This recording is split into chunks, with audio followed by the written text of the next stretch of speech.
देखिए, one nation one election का मुद्दा ये देश के लिए बहुत ही महत्वपूर्ण मुद्दा है और कांग्रेस पार्टी इसको विरोध करने का कोई उचित पॉइंट्स सामने में नहीं रख पा रहा है। तो कांग्रेस कहता है कि ये अनकॉन्स्टिट्यूशनल है और फेडरल स्ट्रक्चर को नुकसान पहुंचाता है।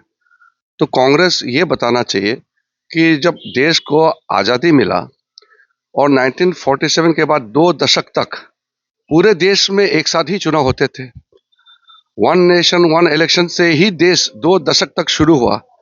तो क्या वो उस समय नेहरू जी के सरकार या उसके बाद में जो कांग्रेस के इतने लंबे सरकार थे, क्या वो अनकॉन्स्टिट्यूशनल था क्या? तो इस तरह का क्यों कांग्रेस बात करते हैं?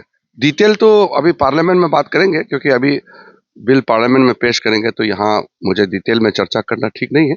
लेकिन इतना ही मैं पूछना चाहता हूँ कि कांग्रेस पार्टी ने देश को इतने 6 दशक तक शासन किया और देश को गरीब राष्ट्र बना कर रख दिया। अब मोदी जी के नेतृत्व में देश विकसित भारत बनने जा रहा है, तब भी ये रास्ते में आकर के डिस्टर्ब करने चाहते हैं।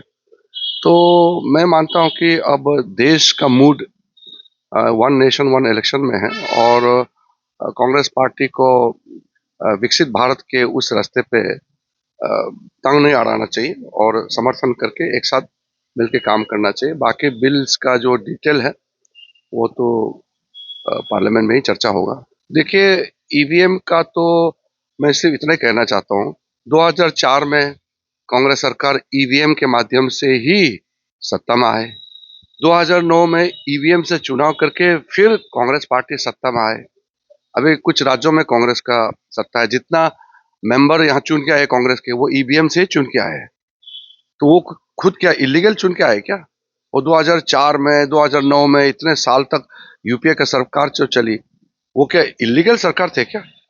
क्या बात करते हैं कांग्रेस, इस तरह का क्यों बात करते हैं? अभी तो उसके एलाइज लोग ही क्वेश्चन करते हैं। राहुल गांधी जी को, कांग्रेस पार्टी को उन्हीं के इंडी गठबंधन वाला ही नहीं मानते हैं। अब देश कैसे मानेंगे? আপুনি বিচৰা বাতৰি পাব কেৱল নিউজ 18 এপত। নিউজ 18 এপ ডাউনলোড কৰিবলৈ স্ক্যান কৰক এই QR কোড। গুগল প্লে ষ্টৰতো পাব এই নিউজ 18 এপ।